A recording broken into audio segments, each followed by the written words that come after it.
기도하겠습니다. 거룩하신 하나님, 오늘도 하나님께 나와 예배하며 우리의 마음을 드립니다. 우리의 마음이 하나님과 합하게 하시고 그 마음으로 세상을 살아갈 수 있도록 도와주옵소서. 이 시간 말씀을 듣습니다. 그 말씀이 살아계신 하나님의 말씀으로 들려지게 하여 주옵소서. 우리에게 하시는 그 말씀을 붙잡게 하시고 그 말씀대로 살아갈 힘을 얻게 도와주옵소서. 전하는 자나 듣는 우리 모두가 하느님의 한 성령 안에 거할 줄 믿으며 예수님의 이름으로 기도하옵나이다. 아멘.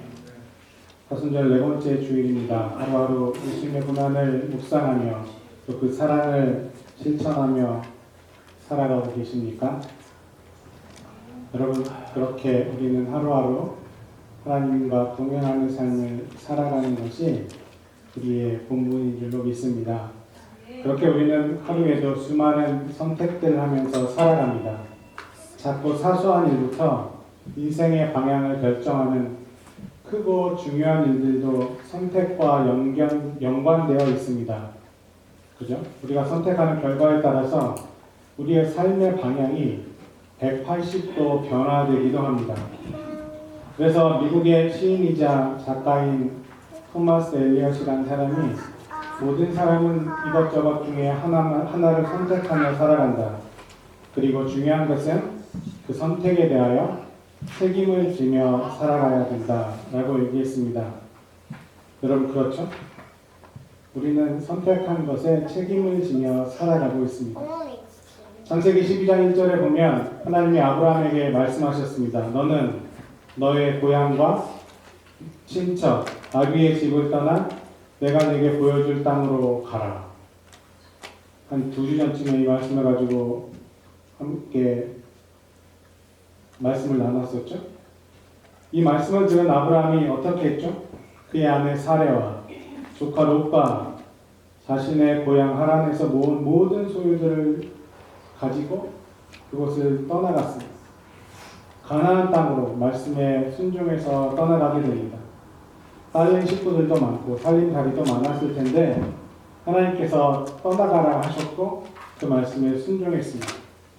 여러분, 사실 하나님의 이 명령은 아브라함이 가지고 있는 모든 것을 포기해야만 순종할 수 있을 만큼 아브라함에게는 엄청난 일이었습니다.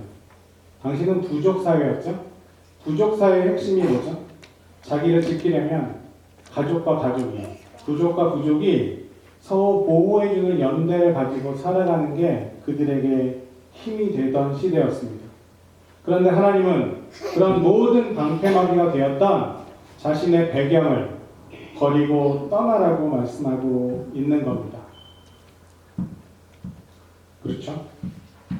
그 명령을 들었을 때 아브라함이 황당하지 않았을까요?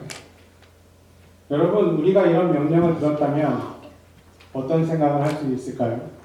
제가 여러분이 지금 이루어 놓은 모든 걸 포기하고 다른 곳으로 내가 명령하는 곳으로 가라.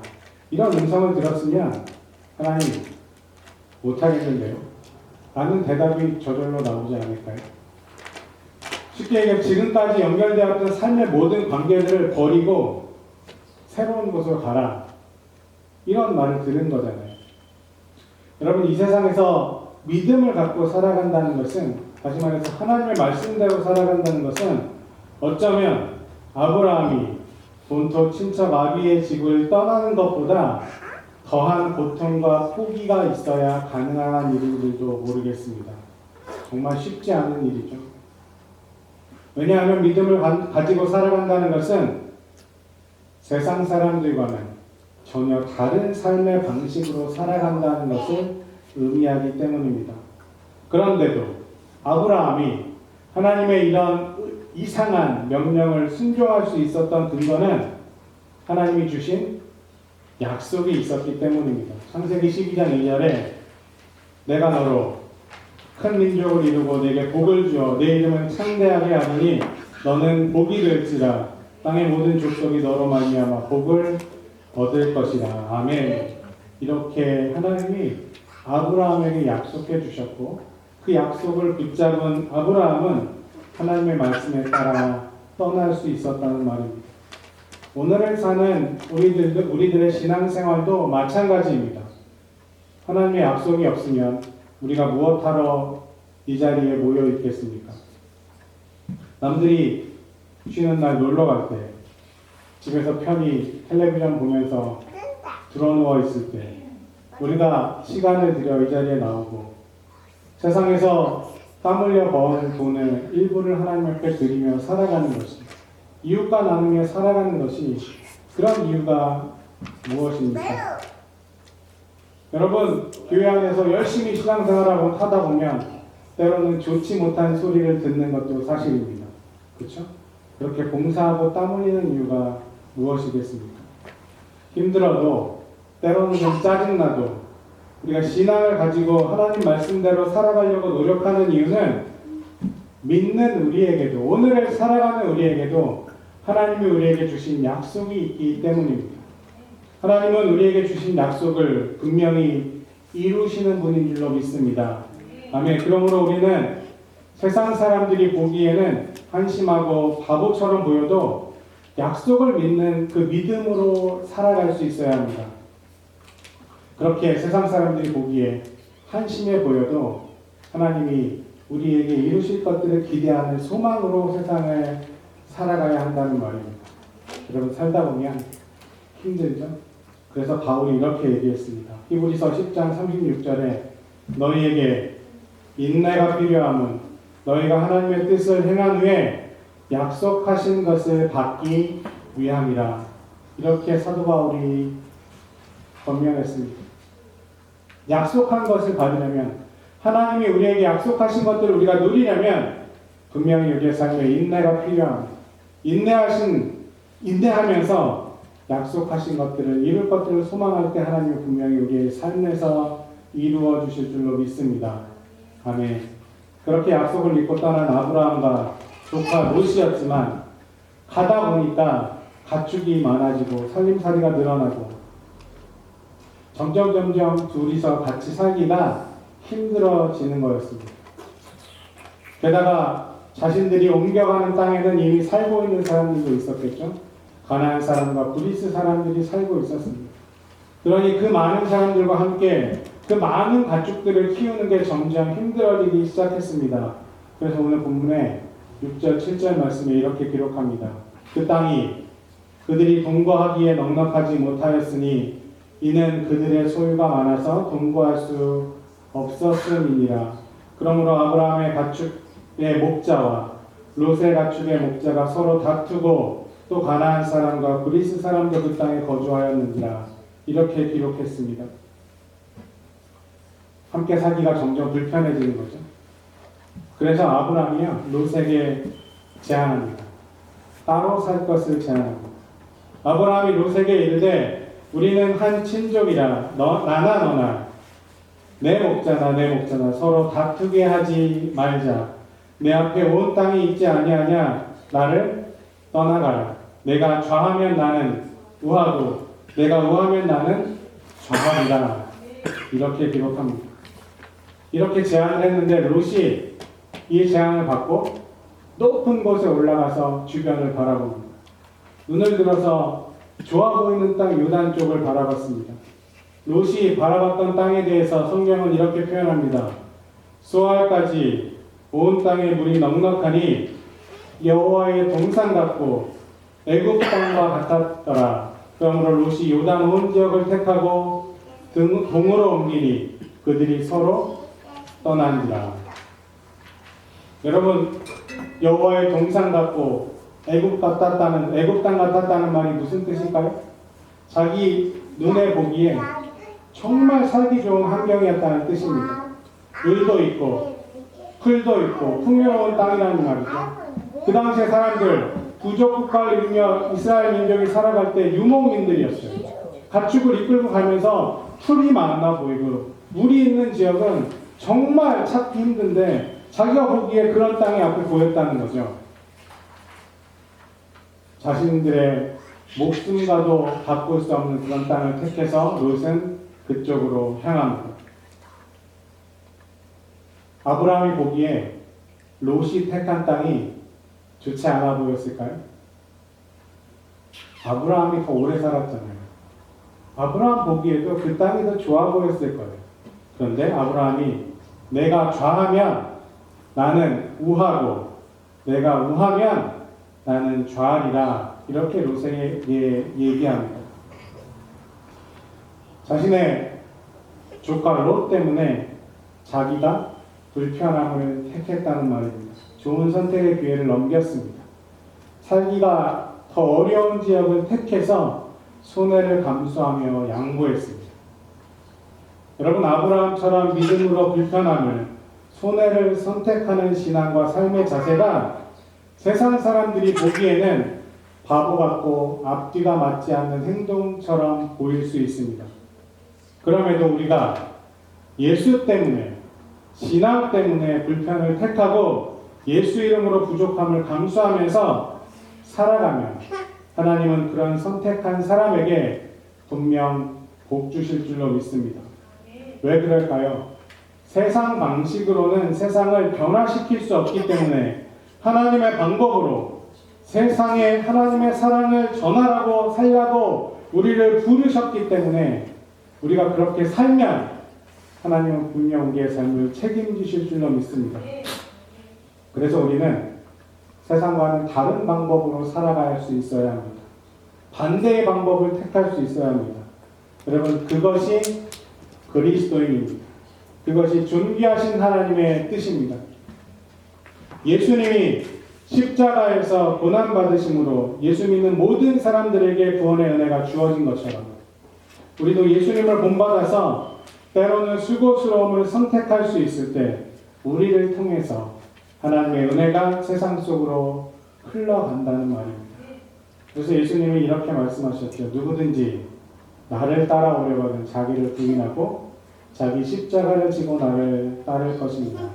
아멘. 예수님을 따라 사는 제자는 자기를 부인하고 자기 십자가를 질 수 있어야 합니다. 여러분, 왜 세상이 삭막해지고 각박해졌다고 얘기할까요? 서로 불편함을 택하지 않기 때문이 아닐까요? 부족함을 누리려는 사람이 없기 때문이겠죠. 예수 이름으로 손해보는 것조차 바보짓이라고 교회에서도 생각하기 때문 아닐까요? 세상이 깜깜하다, 세상에 빛이 없다라고 얘기하면서 나는 타지 않으려고 하죠. 내가 타서 빛이 되어야 하는데 다른 사람에게 너가 대신 타라고 자꾸 양보합니다. 그게 현대 교회의 삶의 모습 아닐까요?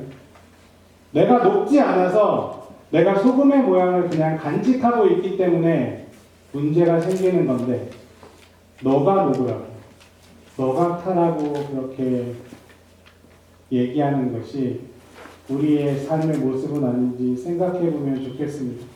여러분, 세상의 빛과 소금으로 살아간다는 것은 추상적인 개념이 아닙니다. 내가 때로는 불편함을 선택할 수 있어야 합니다. 부족함을 누릴 수 있어야 합니다. 내가 손해볼 수 있어야 합니다. 그냥 바보같이 그러라는 말이 아닙니다. 예수님 때문에 그럴 수 있으면, 예수님 때문에 그럴 수 있으면 절대로 하나님은 우리를 그냥 놔두시지 않을 줄로 믿습니다. 여러분, 오늘 본문에 아브라함이 네가 좌하면 나는 우하고 너가 우하면 나는 좌하리라 이렇게 얘기했을 때 롯이 그 요단 지역의 땅을 택하고 애굽 땅 같은 여호와의 동산 같은 땅을 택해서 갔습니다. 아브라함은 서쪽 헤브론 쪽으로 옮겨갑니다. 헤브론은요 해발 1000m의 고지예요. 유목민에게 그것이 적합한 땅이었겠습니까? 물이 그냥 평지에도 없는 물이 해발 1000m의 고지에 있었겠습니까? 그쪽에는 이미 강성한 힘을 가지고 있는 아모리 족속과 헷 족속이 살고 있었습니다. 헤브론은 그야말로 살기 힘든 곳, 부족한 곳, 말도 안 되는 땅이었습니다. 그런데 아브라함은 롯에게 좋은 곳을 양보하고 그곳으로 갑니다. 그런데 누가 복된 인생을 살았습니까? 여러분, 성경을 보면 누가 복된 인생을 살았습니까? 헤브론에 간 아브라함이 믿음의 조상이 됩니다. 큰 민족을 이루고 복의 근원이 될지라는 하나님의 약속을 아브라함을 통해서 정말 실현시켜 주셨습니다. 우리도 그렇게 고백하잖아요. 믿음의 조상 아브라함이라.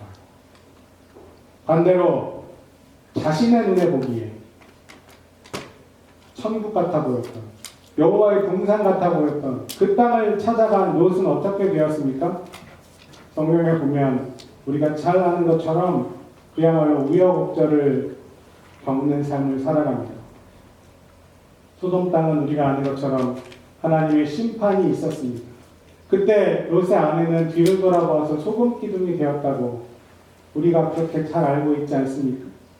세상적인 관점에서 보면 불편함을 선택하고 부족함을 선택했던 아브라함이 못 살아야 정상입니다. 하지만 하나님은 롯이 아닌 아브라함에게 더 큰 복을 허락하셨습니다.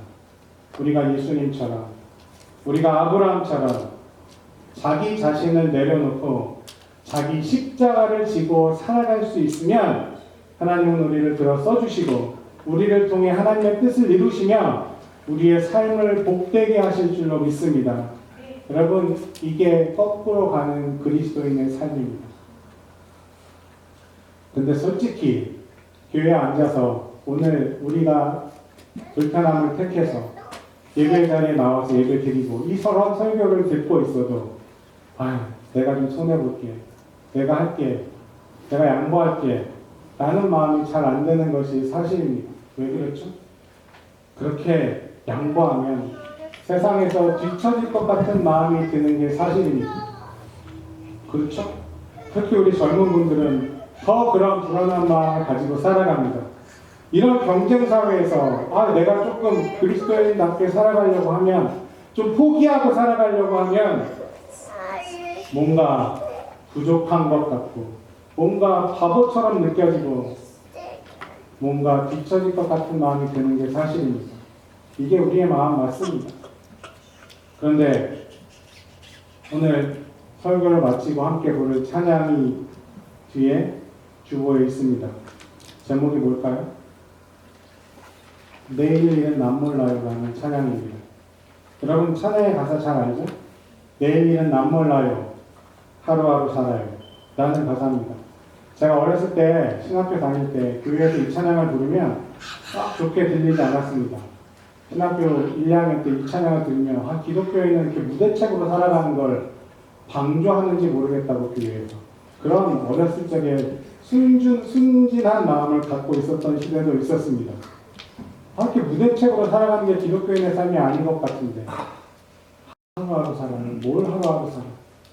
제가 미국에 와서 나이를 먹고 찬양 부교육대로 생각할 때 찬양 인도를 많이 하니까 찬양곡을 뽑다가 이 찬양이 번안곡이라는 사실을 알게 되었습니다. 그러니까 영어 찬양을 한국말로 옮겨 놓은 거예요. 근데 사실 한국말로 옮길 때 가사가 그대로 옮겨지는 게 아니죠. 그래서 영어 가사를 봤더니 사뭇 한글 가사랑은 다른 내용을 발견하게 되었습니다. 일단 제목이 다릅니다.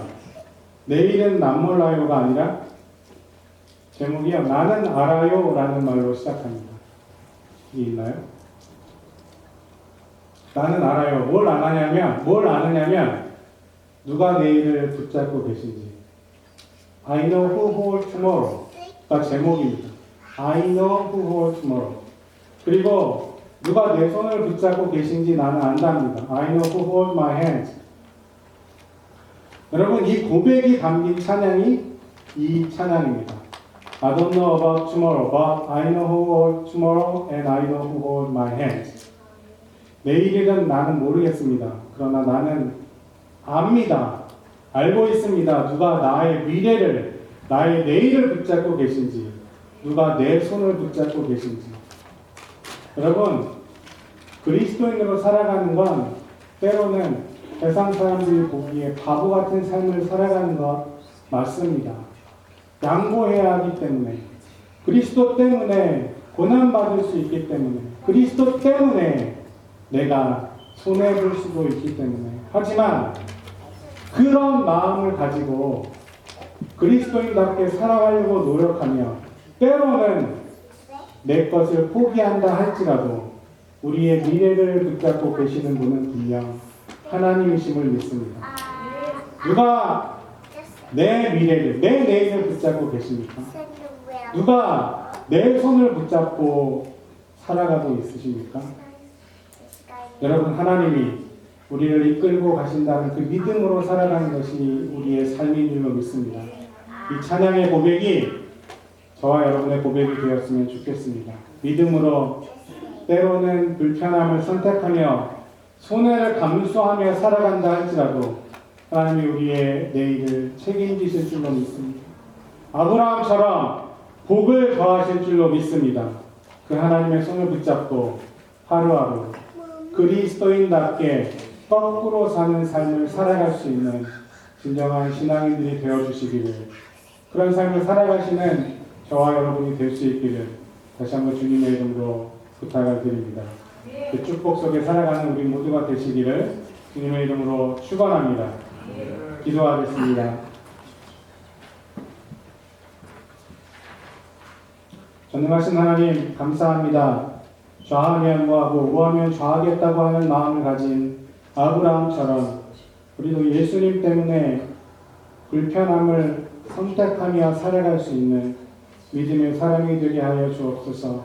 말씀을 듣고 이성적으로만 깨닫는 것이 아니라 그 말씀을 가슴에 품게 하시고 스스로를 태워 빛나게 하시며 스스로를 녹여 만나게 될 수 있는 진정한 그리스도인으로 이 세상을 살아갈 수 있도록 인도하여 주옵소서. 그 삶을 살아갈 때 하나님 절대로 우리를 놓지 않으십니다. 그것들을 소망하며 하나님 우리의 미래를 책임지시는 그 삶을 살아갈 수 있는 복된 인생 될 수 있도록 축복하실 줄 믿으니 예수님의 이름으로 기도합니다. 아멘.